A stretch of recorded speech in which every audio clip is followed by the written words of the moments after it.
They will call you a loner. They will say you are antisocial, cold, disconnected. They will look at your quiet life, your small table, your short contact list, your Friday nights that don't end in crowded rooms, and they will decide something is wrong with you. But here is what I need you to understand before we go any further. The man sitting alone, focused, unbothered, building in silence, is not the man who failed at life. He is the man who figured it out first. Welcome to the Shetty Mindset. And today we are going to talk about something that nobody in your life has ever had the courage to tell you. A man with no friends or a very, very small circle is not a broken man. He is a very, very secure one. Stay with me, because what I am about to share will completely change the way you see your own life. We live in a world that has romanticized socializing. Social media sells you the illusion that the most popular person is the most powerful person, that the man with the most connections wins, that being surrounded by people is a sign that you have made it. But research tells a completely different story. A landmark study from the University of British Columbia found that the quality of social connections, not the quantity, is the single most accurate predictor of life satisfaction, psychological resilience, and long-term mental strength in adult men. Not how many, how real, and yet nobody talks about this. Instead, the man who chooses silence over noise, who has protected his circle, trimmed away the unnecessary, and built a life around depth rather than width, is made to feel like something is missing in him. Today, we are going to dismantle that lie completely. We will talk about why your circle shrinking is actually a sign of growth. We will go into the psychology of security, what it actually means to be a secure man. We will talk about energy and what protecting yours builds inside you.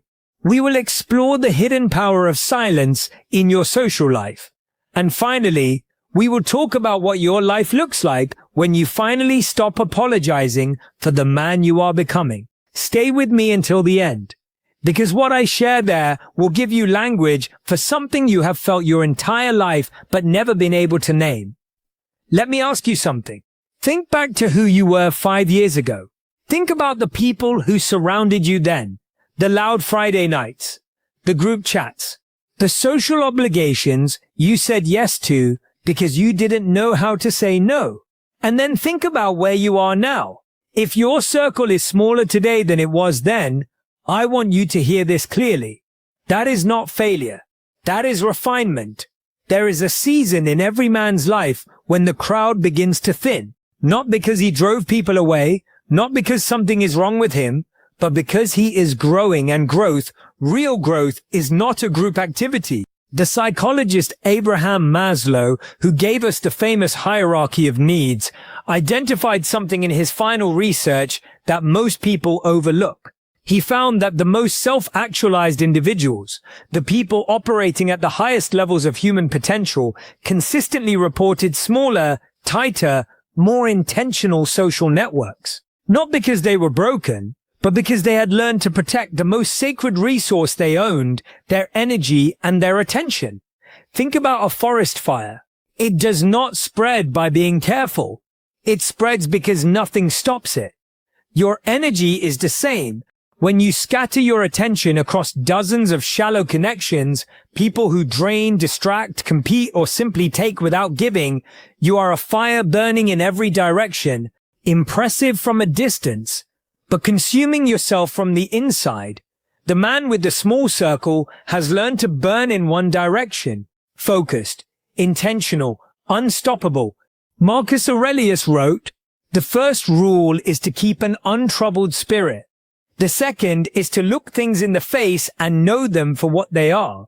The man who has chosen a small circle has looked his relationships in the face. He has seen them for what they are, and he has had the discipline, the rare, extraordinary discipline to choose depth.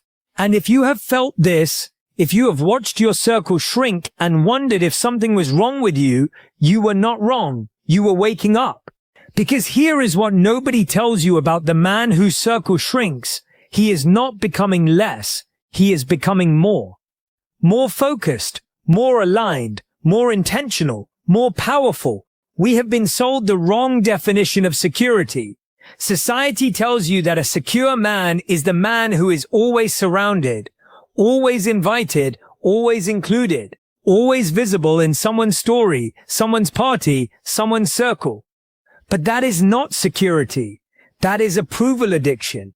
A man who needs a full social calendar to feel okay, who measures his worth by how many people call, how many events he attends, how many people know his name, that man is running. He is running from the one thing that terrifies him most, being alone with himself. And you cannot build a great life while you are running. Research from the University of Chicago by psychologist John Cacioppo revealed something profound. He found that loneliness is not determined by the number of people around you. It is determined by the perceived quality of your connections. Men surrounded by dozens of people they cannot fully trust reported significantly higher levels of psychological stress, anxiety, and constant monitoring of how others perceive them.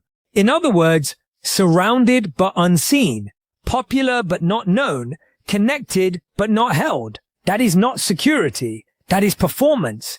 The man with the small circle has stopped performing. He has sat in the silence. He has learned to be still.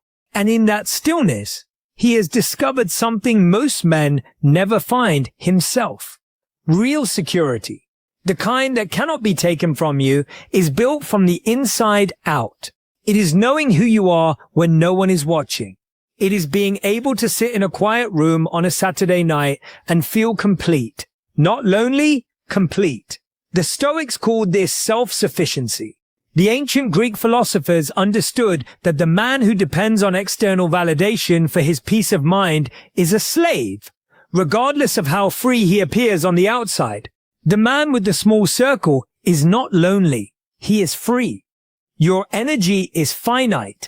Every conversation costs something. Every social obligation pulls something from you. Every relationship, whether you realize it or not, is a transaction in a deeply human, physiological way. The social battery is not a metaphor. It is neuroscience. Social interactions perceived as obligatory, inauthentic, or low in trust activate stress response pathways in the brain. Your body is paying a toll every single time. The man with the small circle is not antisocial. He is not cold. He is not failing at relationships. He has simply made the most important decision of his life. He has invested his energy where the returns are real. You are given a certain amount of currency every day. Not money. Something more valuable. Attention, focus, emotional bandwidth, presence. The man with 100 shallow relationships spends that currency in coins. The man with 5 real relationships spends that same currency in concentrated investments where it compounds. And what happens to a man when he stops hemorrhaging his energy into connections that drain him? He builds, he creates, he moves with clarity. He wakes up with intention instead of obligation. He works with focus instead of distraction. He is present in his own life instead of perpetually performing in someone else's. The small circle is not a sign of failure. It is a sign of curation. Your purpose demands your energy. Your goals require it. Your potential insists on it. You cannot pour from every cup at once and still fill the one that matters. Silence is where power is built. There comes a moment in every great man's life when he stops explaining himself. He stops defending his choices. He stops apologizing for his quietness. He stops feeling guilty for the invitations he declined and the space he needed. And in that silence, something extraordinary begins to happen. He hears himself think, not the noise of other people's expectations, not social obligation, not gossip or distraction, his own thoughts, his own vision, his own voice. Silence is neurologically regenerative. Your brain heals in silence. Your ideas clarify in silence. Your purpose crystallizes in silence. Silence is not emptiness. Silence is where the work actually happens. The man with the small circle has chosen presence over performance, depth over display, power over popularity. The man who needs no audience is the most powerful man in the room. He does not need to be seen to feel real. He exists fully and independently of every eye that falls on him or doesn't. He knows who he is, and the man who knows who he is deeply and unshakably